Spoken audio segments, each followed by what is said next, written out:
Alright guys, Toyota 4runner 2004 model, and in today's video I'm going to be showing you guys how to remove the blower motor, which is down here. So if you're putting your fan speed, it doesn't work. The fan speed is over here.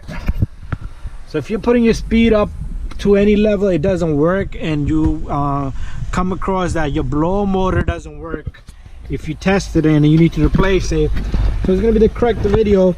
So what we're going to do is simply down here, you're gonna remove this little fella right here, and this comes out with this screw right here. Once you take off that screw, just look for any other screws. I don't see any other screws. Let's see if there's something here. So that's it, only one screw. After that, you just yank down on it, these little green clips here, there's two of them. There's a module down here. You don't want to mess with that module. You do have two little modules, body modules over here. This one might be not sure what this is for, but maybe a body module or alarm module, but we're not messing with none of that stuff. If you do want to make a little bit of extra space, you could take off the screws here. So, but we don't need to do all that. You could just take this, put it to the side just like I did. Right down here, you have a blower motor right here. To test this, you can hit it or you could test it. But in our case, what we're gonna do is we're gonna disconnect this blower connector here, and then we got a few screws that we need to take out. And hopefully my camera can see all this. Yep, it can.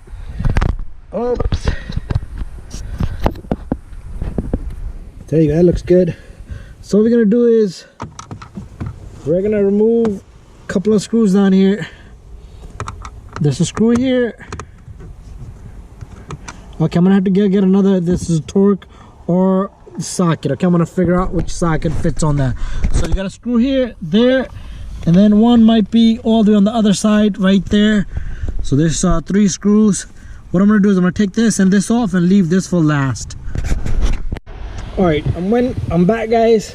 So I went and got me a number 8 socket here. So the 8mm. So what I'm gonna do is, I think I'm gonna need extension. Yep, let me get extension. Alright guys, so get a number 8 ratchet and extension. That's what you're gonna need. So right back there,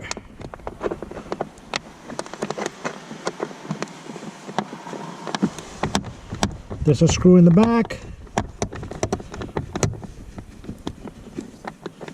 Once you loosen it up, it should just come off by hand. There you go, that's one. And then what I'm gonna do is I'm gonna take off this one. Once I have this one out, it's gonna be loose already. It's gonna start to move like that. But that one last screw is gonna hold it for you. So there you go, 2 are out. With this last one, the blower motor should just come down. So be careful, it might just fall. Put your hand on it, and after that, just bring it down. Simply just like that. There you go, blower motor's out. Alright guys, so to put a new motor in, it's gonna be a little bit harder than what we did to take off, because it's not gonna stand up on its own. You're gonna have to hold it. So what you're gonna do is you're gonna take a new motor, make sure you align that little guy right there. After that, you take one of your bolts, catch a few threads. Once you catch a few threads, you can tighten it up, but this is holding up pretty well for me. So what I'm gonna do is I'm gonna try to catch the rest of the threads for the rest of the screws. There you go. And what we can do now is just tighten it up.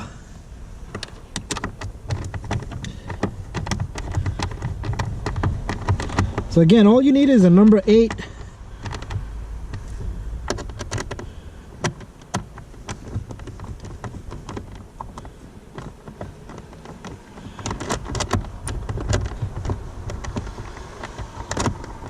Socket with extension.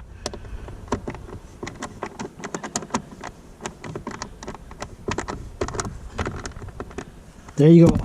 And then this last one, in there you can put a torque or a flathead screwdriver as well. Okay, so I'm gonna try to get the last one in there.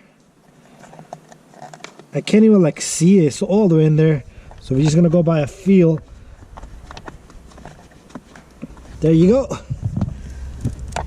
Get my socket on and give it a few good turns.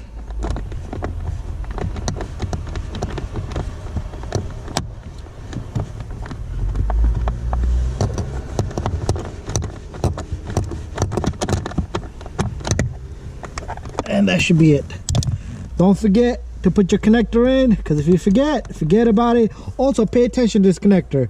All right, it's just 2 wires. You can check positive and negative. If it has a power and ground, motor is bad. All right, sometimes you can hit it, like I said, it will kick back on. Just have your switch on to full speed. Sometimes it won't work in any of the speed unless you sometimes this resistor here is bad. Okay, so there you go, you got that in. Thank you for watching, guys, and don't forget to put your cover back in. All you do is you take this little cover, stick it at the end over there, align everything, and once you line it, you can just, these 3 clips go right in. And don't forget to put your screw right here.